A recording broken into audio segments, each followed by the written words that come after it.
Hello friends, welcome to Matt kitchen. Matt কিচেনে আপনাদের সবাইকে স্বাগত।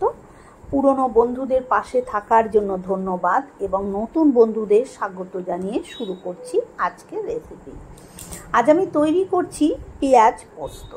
পেঁয়াজটাকে এরকম জিরি করে পাতলা করে আমি লম্বা লম্বা কেটে নিয়েছি।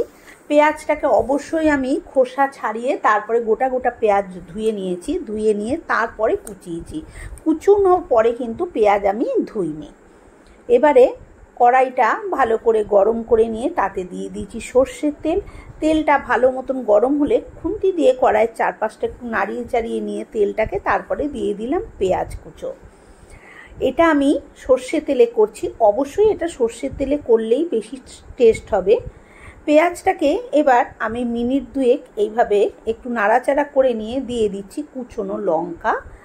আমি এখানে লঙ্কা কুচি ব্যবহার করেছি, আপনারা লঙ্কা বাটাও ব্যবহার করতে পারেন। আমি এখানে 6-7টা লঙ্কা কুচি ব্যবহার করেছি। ঝালটা অবশ্যই নিজেদের স্বাদ অনুযায়ী ব্যবহার করতে হবে। এবারে আরও মিনিট দুয়েক আমি নাড়াচাড়া করছি। পেঁয়াজের পোস্তটা কিন্তু আমি কখনোই হাই ফ্লেমে রান্না করব না, আমি একদম লো বা মিডিয়ামেই রান্না করব। আর অনবরত কিন্তু নাড়াচাড়া করতে হবে যাতে পোড়া না লেগে যায় পেঁয়াজটা। এবারে দিয়ে দিলাম স্বাদ মতন লবণ দিয়ে পেঁয়াজটাকে খুব ভালো করে আমি আবার নাড়াচাড়া করে মিশিয়ে নেব। লবণ পড়লেই পেঁয়াজটা খুব নরম হয়ে যাবে।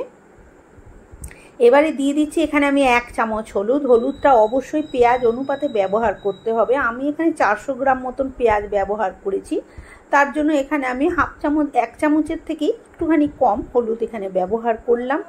দিয়ে এবারে হলুদের সাথে খুব ভালো করে পেঁয়াজটাকে বেশ ভাজা ভাজা করে নেব।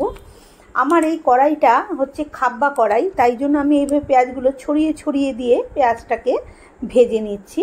যদি কড়াইটা নিচের দিকটা চ্যাতনা হয় তাহলে পেঁয়াজটা ভাজতে সুবিধে হতো। এইভাবে আমি কড়াইয়ের গায়ে ছড়িয়ে দিয়ে পেঁয়াজটাকে খুব ভালো করে লালচে টাইপের করে ভেজে নিলাম।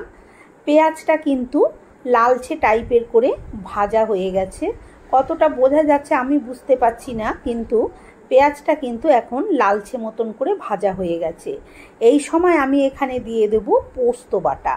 এটা আমি এখানে 3 টেবিল চামচ পোস্ত শিলেতে বেটে শিল দেওয়া জল সমেত আমি তুলে নিয়েছি।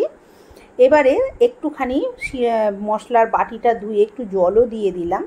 দিয়ে এবার ভালো করে পেঁয়াজের সাথে মিশিয়ে দেব।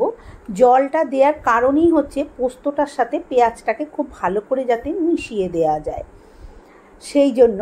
এবারে আমি এখানে দিয়ে দিলাম 1/2 চামচ লাল লঙ্কার গুঁড়ো। এতে একটু ঝালও হবে আর পেঁয়াজ পোস্তর কালারটাও খুব সুন্দর হবে, সাদা সাদা থাকবে না, সেই জন্য আমি একটুখানি লাল লঙ্কার গুঁড়ো ব্যবহার করলাম। এইবার এতে অনবরত কিন্তু এটাকে এইভাবে নেড়ে চেড়ে একটু শুকনো টাইপের আমি করে নেব। যারা শুকনো টাইপের পছন্দ না করবেন তারা এই অবস্থাতেই কিন্তু এটাকে নামিয়ে নিতে পারেন, এইভাবেই খাওয়া যাবে। আর আমি যেহেতু একটু যে জল ভাব আছে এটাকে টানিয়ে নেব, সেই জন্য আমি এটাকে আরেকটু রান্না করে নেব। এটা কোনো ঢাকা দেওয়ার ব্যাপার নেই, আমি কিন্তু কড়াই কখনো ঢাকা দিইনি।